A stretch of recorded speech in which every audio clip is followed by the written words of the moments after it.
जब बच्चा पैदा होता है तो बच्चे को कुछ भी पता नहीं होता और वो इस दुनिया को देख के हैरान होता है। वो चलने की कोशिश करता है, चीज़ों से खेलने की कोशिश करता है। जब वो 10 साल का होता है तो उसके अंदर क्यूरियोसिटी होती है, मैं ये खिलौना ले लूँ, मैं वो खिलौना ले लूँ।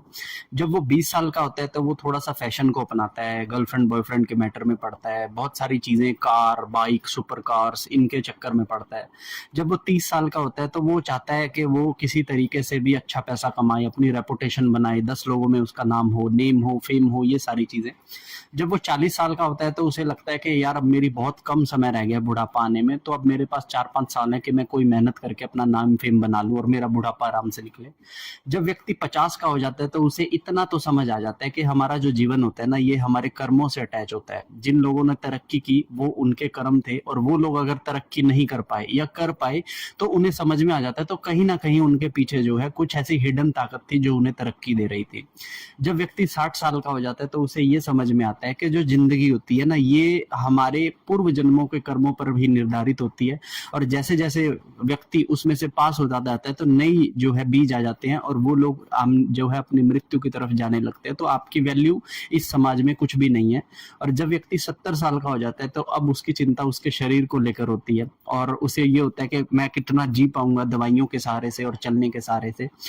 बहुत कम लोग 80 साल की उम्र तक पहुंच पाते हैं, लेकिन अब 80 साल की होने के बाद उनकी जो सोच होती है वो केवल यही होती है कि मैं अगर मरूं भी तो सुखद मौत मरूं। जीवन की अच्छाइयां बुराइयां उनके केवल दिमाग में ही चित्रित होती हैं। बहुत सारी चीजें बीत जाती हैं, उनके साथ के बहुत संगी साथी जो है इस दुनिया को छोड़कर चले जाते हैं। तो आप कुल मिलाकर देखेंगे कि ये पूरी जिंदगी जो है ना, ये केवल एक भ्रम है जो हमारे दिमाग के अंदर चलती है। यहाँ पर अच्छा और बुरा समय आता है और चला जाता है। तो अब यहाँ पे अगर एज ए साधक अगर आप मुझसे पूछेंगे तो मैं आपको यही कहूंगा कि अच्छा और बुरा का इतना वैल्यू नहीं है। वैल्यू है तो जो समय जा रहा है उसकी है।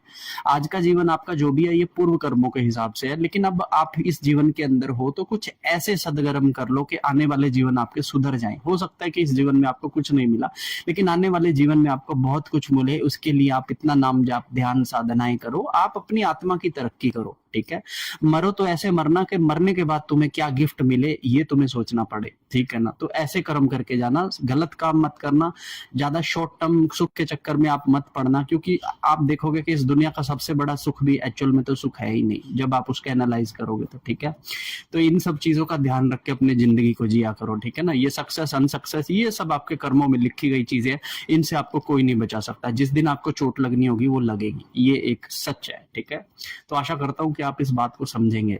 हर हर महादेव।